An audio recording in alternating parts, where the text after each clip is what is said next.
Welcome to the Slop Farm. Enjoy the video. You start by preparing Zenhub in the repo you'll use.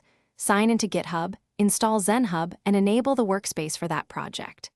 Once done, create an epic to hold related tasks and set a sprint scope so work stays focused. Make sure to add core pipelines like backlog, ready, in progress, review, and done. This gives you immediate flow and helps you visualize task movement from first action to completion. Next, you organize work. Convert or link existing GitHub issues into epics, then break epics into manageable issues. Use story points or estimates to size each issue so velocity tracking works.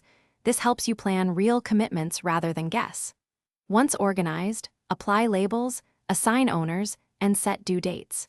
Use board filters and swim lanes to show only what matters now, and reorder issues by priority so the team always knows the next thing to pull. Finally, track and finish. Monitor burndown and velocity to confirm you'll hit the sprint goal, and move issues through review to done as work completes. Close issues and update the epic's status so scope reflects reality.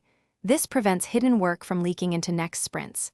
If something goes wrong, like boards not syncing, reauthorize Zenhub with GitHub, refresh tokens, and clear browser cache. These quick fixes resolve most sync and permission problems so you can keep moving.